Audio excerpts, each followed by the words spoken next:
जिल्हा परिषद व 10 पंचायत समित्यांच्या मतमोजणीसाठी जिल्हा प्रशासनाची यंत्रणा सज्ज झाली आहे। 61 जिल्हा परिषद गट आणि 10 पंचायत समित्यांच्या 122 गणांसाठी जिल्ह्यात 10 ठिकाणी मतमोजणी होणार आहे। 191 टेबलवर 122 फेऱ्यांमध्ये मतमोजणी होणार आहे। सांगली जिल्ह्यात जिल्हा परिषदेच्या 61 गटासाठी तर 10 पंचायत समितीच्या 122 गणांसाठी शनिवारी मतदान प्रक्रिया पार पडली होती।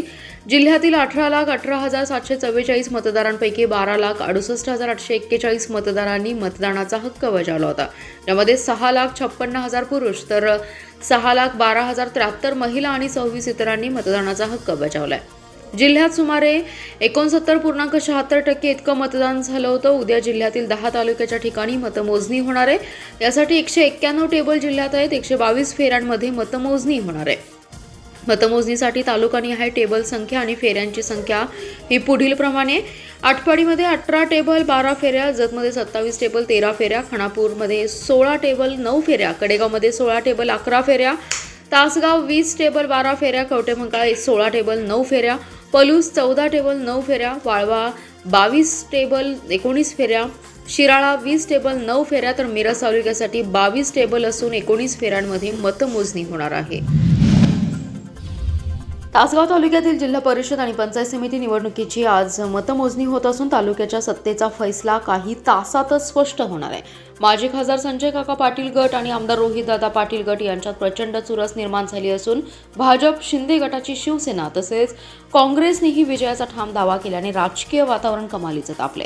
तालुक्यातील 6 जिल्हा परिषद गट आणि 12 पंचायत समिती गणांसाठी या झालेल्या निवडणुकीत सर्वच प्रमुख पक्षांची प्रतिष्ठा पणाला लावली आहे। कोणाला पंचायत समितीच्या जास्त जागा मिळणार, जिल्हा परिषदेत कोणाचा वरचष्मा राहणार आणि अखेर तालुक्याची सत्ता कोणाच्या हाती जाणार याकडे संपूर्ण तालुक्याचे लक्ष लागले। मतदानानंतरपासूनच गावोगावी राजकीय चर्चा रंगला असून अनेक ठिकाणी निकालांवर पैजाही लागल्याचे चित्र आहे। समर्थकांमध्ये आत्मविश्वास तर उमेदवारांमध्ये मात्र प्रचंड ताणतणावाचं वातावरण आहे। प्रत्येक फेरीच्या निकालाकडे सर्वांच्या नजरा लागल्या आहेत।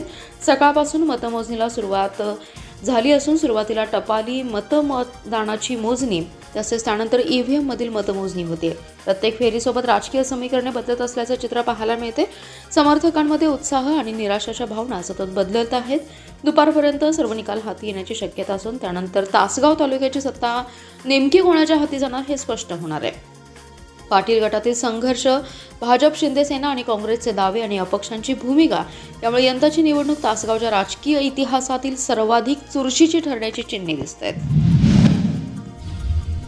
महानगरपालिका क्षेत्रात मोकाट कुत्र्यांचा प्रश्न सोडवण्यासाठी आणि मृत जनावरांच्या विल्हेवाटीसाठी अत्याधुनिक सुविधा निर्माण करण्यासाठी डॉग शेल्टर आणि पशु शवदाहिनी उभारण्यात येणार आहे। त्यासाठी पाठवलेल्या 5,88,00,000 रुपयांच्या 2 महत्त्वपूर्ण प्रकल्पांना जिल्हाधिकाऱ्यांकडून प्रशासकीय मान्यता मिळाली आहे। महाराष्ट्र सुवर्ण जयंती नगरोत्थान महाअभियानांतर्गत या कामांसाठी निधी मंजूर झालाय। या योजनेअंतर्गत 70% शासन हिस्सा आणि 30% महानगरपालिका हिस्सा या तत्वावर खालील 2 कामे मार्गी लागणार आहेत। कुत्र्यांच्या निवासासाठी आणि त्यांच्यावरील उपचारांसाठी सांगलीवाडी येथे अत्याधुनिक डॉग पॉन्ड उभारण्यात येणार आहे। या प्रकल्पासाठी 2,51,80,402 रुपये इतका खर्च आहे। त्यामुळे शहरातील मोकाट कुत्र्यांच्या समस्येवर शाश्वत उपाययोजना करणं शक्य होणार आहे। महापालिका परिसरात मृत पावलेल्या लहान मोठ्या जनावरांच्या मृतदेहाची शास्त्रोक्त पद्धतीने विल्हेवाट लावण्यासाठी समडोळी रोड येथील कचरा डेपो येथे पशु शवदाहिनी मशीन बसवण्यात येणार आहे। या प्रकल्पासाठी 3,36,24,514 इतका निधी मंजूर करण्यात आला। यामुळे पर्यावरणाचं रक्षण होण्यास मदत होईल। शहरातील स्वच्छता आणि सार्वजनिक आरोग्य अधिक सक्षम करण्यासाठी हे दोन्ही प्रकल्प अत्यंत आवश्यक आहेत। डॉग शेल्टरमुळे मोकाट कुत्र्यांच्या प्रश्नावर नियंत्रण येईल तर पशु शवदाहिनीमुळे मृत जनावरांची विल्हेवाट लावण्याची वर्षानुवर्षांची अडचण दूर होईल। जिल्हाधिकाऱ्यांनी या प्रस्तावांना तातडीने मान्यता दिल्याने आता प्रत्यक्ष कामाला लवकरच सुरुवात होईल असं मत आयुक्त सत्यम गांधी यांनी व्यक्त केलंय। सांगली जिल्ह्यातल्या शिराळा तालुक्यात बिबट्याची दहशत पाहायला मिळत आहे।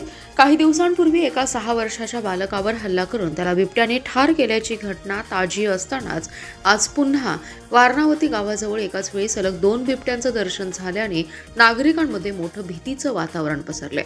शिराळा तालुका हा निसर्ग संपन्न तालुका आहे। या ठिकाणी असलेल्या चांदोली अभयारण्यामुळे वन्य प्राण्यांचा सतत वावर या परिसरात असतो। या ठिकाणी असलेला वारणावती वसाहत परिसर सध्या वन्य प्राण्यांचं आश्रयस्थान बनू लागलंय।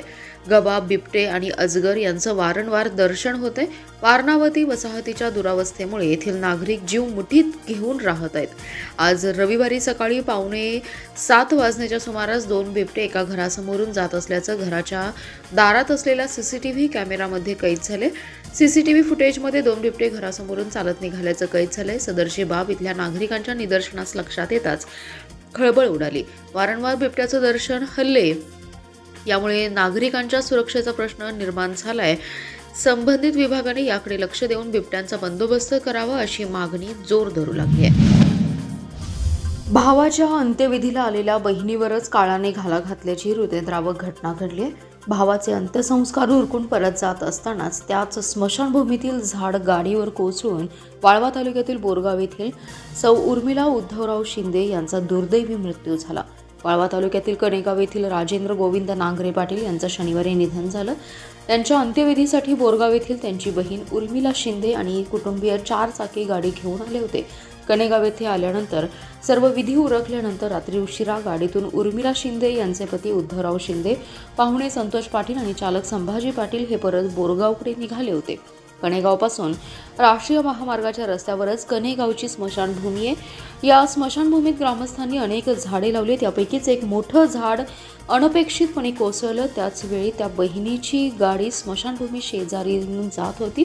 नेमकं याच गाडीवर झाड कोसळून उर्मिला शिंदे यांचा दुर्दैवी अंत झालाय.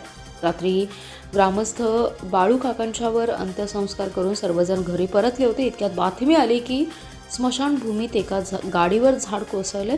तातडीने ग्रामस्थांनी स्मशानभूमीकडे धाव घेतली. घडलेला प्रकार लक्षात आल्यावर सर्वांना धक्काच बसला.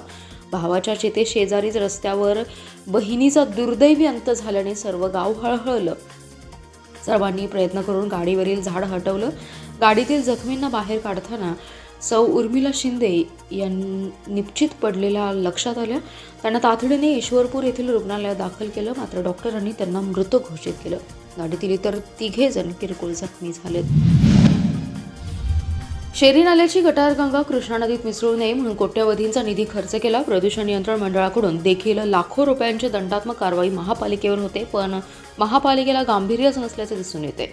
शेरी नाल्याची गटारगंगा पुन्हा कृष्णा नदीत मिसळू लागले. त्यामुळे नदीतील मासे आणि नागरिकांचं आरोग्य देखील धोक्यात आले. याबाबत नागरिक जागृती मंचने शेरी नाला उत्सव सुरू आहे का असा सवाल देखील केलाय. गेल्या आठवड्यात कृष्णा नदीच्या काठावर कृष्णामयी महोत्सव संपन्न झाला आणि त्यात आता नदीचं शेरी नाल्याचं काळेकुट्ट पाणी हे थेट नदीत मिसळत आहे. फेसाळलेलं पाणी नदीला प्रदूषित करत आहे. शेरी नाल्याचं पाणी उपसण्याचे पंप सातत्याने बंद पडत असतात. एक पंप तर कायमचा बंद पडलाय. त्याऐवजी नवा पंप कधी घेणार याचं उत्तर प्रशासनाकडे नव्हतं. आता नेमकं काय झालंय? पाणी उपसा का बंद आहे? थेट नदीत पाणी का मिसळत आहे आणि त्याला जबाबदार कोण आहे याची तातडीने चौकशी करावी अशी मागणी नागरिक जागृती मंचने केली आहे. या मंचचे प्रमुख सतीश साखळकर म्हणाले, आम्हाला शेरी नाल्याचं फेसाळलेलं काळेकुट्ट पाणी थेट नदीत मिसळत असल्याची माहिती मिळाली. आम्ही तातडीने पोहोचलो. कसा तरी 5 मिनिटाचा व्हिडिओ बनवला. तो उग्र वास सहन होत नव्हता. सामान्य माणूस इथे थांबू शकत नाही. ते पाणी नदीत मिसळते आणि त्यावर कोणताही उपाय नाही हे लक्षात आल्याने आम्हा सर्वांचा संताप झालाय. सांगलीत गेल्या काही दिवसांपासून चेन स्नॅचिंगच्या घटनांमध्ये वाढ झाली आहे. पोलीस निवडणुकीच्या कामात व्यस्त असल्याचं हेरून चोरट्यांनी महिलांना लक्ष्य केले. दुचाकीवरून जाणाऱ्या एका महिलेच्या गळ्यातील सोन्याचे 73,515 रुपयांचं मंगळसूत्र चोरट्यांनी हिसणा मारून लंपास करून पलायन केले. ही घटना शनिवारी दुपारी 3:15 वाजण्याच्या सुमारास दसरा चौक ते काँग्रेस भवन या रस्त्यावर घडली. या प्रकरणी रेखा संदीप उदाळे यांनी विश्रामबाग पोलीस ठाण्यात फिर्याद दिली आहे. फिर्यादी रेखा उदाळे या आपल्या कुटुंबियांसह शहरातील दसरा चौक परिसरात राहतात. रेखा या त्यांची मैत्रीण यशोदा हवालदार यांच्या समवेत शनिवारी दुपारी 3:15 वाजण्याच्या सुमारास दुचाकीवरून दसरा चौकातून काँग्रेस भवनकडे जात होत्या. त्या पाण्याच्या टाकीनजीक असणाऱ्या सरकारमान्य शिंदे दुकानाच्या समोरील रस्त्यावर आले असता त्यांच्या पाठीमागून दुचाकीवरून 2 जण आले. त्यांनी पाठीमागे बसणाऱ्या संशयिताने फिर्यादी रेखा उदाळे यांच्या दुचाकी नजक त्यांची दुचाकी आणली आणि काही क्षणार्धातच रेखा यांच्या गळ्यातील मंगळसूत्र हिसणा मारून तोडलं. त्याचवेळी त्यांनी यशोदा हवालदार यांना धक्का देऊन खाली पाडलं. दोघींनी आरडाओरड केली, परंतु तोपर्यंत चोरट्यांनी घटनास्थळावरून पलायन केलं होतं. पोलिसांनी अज्ञात चोरट्यांविरोधात गुन्हा दाखल केलाय. रत्नागिरी ते नागपूर या राष्ट्रीय महामार्गावर कवटेमंगा तालुक्यातील नागदजवळ असलेल्या पेट्रोल पंपाजवळ अज्ञात वाहनाने मोटरसायकलला पाठीमागून धडक दिल्याने मोटरसायकलीवरील 1 जण ठार आहे तर 1 जण जखमी झालाय. संपत्ती सोपान शिंदे असं मयत झालेल्या व्यक्तीचं नाव आहे, तर प्रभाकर नामदेव पाटील हे जखमी झालेत. संपत्ती शिंदे आणि प्रभाकर पाटील हे दोघेजण मोटारसायकलीवरून कर्नाटक राज्यातील चिंचली येथे देवदर्शनासाठी सकाळी 7 वाजता निघाले होते. रत्नागिरी ते नागपूर नॅशनल हायवेवर मोटारसायकल आल्यानंतर अज्ञात वाहनाने मोटारसायकलला पाठीमागून जोरदार धडक मारली. या भीषण अपघातात संपत्ती सोपान शिंदे यांचा गंभीर जखमी होऊन मृत्यू झाल्याची घटना घडली, तर अपघातात प्रभाकर पाटील हे जखमी झालेत. अज्ञात वाहनाने धडक देऊन चालकाने वाहनासह पलायन केले. मिरज रेल्वे डाक पोस्ट ऑफिसमध्ये काम करणाऱ्या एका महिला कर्मचाऱ्याने वरिष्ठांच्या लैंगिक छळाला कंटाळून आपल्या नोकरीचा राजीनामा दिल्याची धक्कादायक बाब उघडकीस आली आहे. त्यावरही अत्याचार करणारे थांबले नाहीत आणि त्या 2 रेल्वे पोस्टातील अधिकाऱ्यांनी इन्क्रिमेंट थांबवली, प्रमोशन थांबवलं आणि तुमचा राजीनामा मंजूर करायचा असेल तर आमची इच्छा पूर्ण करा अशी अश्लील भाषा वापरून प्रचंड त्रास आणि अत्याचार केल्याची तक्रार मिरज येथील रेल्वे डाक विभागातील एका कर्मचारी महिलेने राज्य महिला आयोग आणि सांगली जिल्हा पोलीस प्रमुखाकडे निवेदनाद्वारे केली आहे. मिरज येथील एक महिला कर्मचारी रेल्वे डाक सेवेत RMS मिरज येथे ATS या पदावर ऑगस्ट 2024 पासून कार्यरत आहे. मार्च 2025 मध्ये ऑफिसमधील कर्मचारी रेल्वेतील सामान खाली घेत असताना त्या महिला कर्मचाऱ्याचा हात पकडला. त्या महिलेने पहिल्यांदा दुर्लक्ष केलं, पण त्यानंतर त्याने अनेक वेळा महिला कर्मचाऱ्याचा गैरफायदा घेऊन रेल्वेतून बॅगा खाली घेण्यासाठी गेल्या असता त्या महिलेला स्पर्श करून अश्लील चाळे केले. त्या महिलेने असे वर्तन केल्यास मी पोलीस स्टेशनला तक्रार करीन असं सांगितलं. त्यावर तू मला आवडतेस, तुला मी मिठी मारू का असं म्हणाले. लज्जा उत्पन्न होईल असं वर्तन केलं. आपल्या अधिकाराचा वापर करून सतत नाईट ड्युटी लावण्यास सुरुवात केली. कोणतेही कारण नसताना त्या महिला कर्मचाऱ्यास बोलावून घेत आणि ड्युटी संपल्यानंतरही लैंगिक चाळे करून तू माझी इच्छा पूर्ण केलीस तर मी तुझं प्रमोशनसाठी वरिष्ठांकडे शिफारस करेन अशी लज्जास्पद भाषा वापरापर्यंतचे तक्रारीत म्हटले. याबाबत या महिलेने केंद्रीय मंत्री ज्योतिरादित्य शिंदे, राज्य महिला आयोग, जिल्हा पोलीस प्रमुख खासदार Vishal Patil, Neeta Kelkar, postmaster general office Goa यांना निवेदन अर्जाद्वारे केली असून न्याय देण्याची मागणी केली आहे.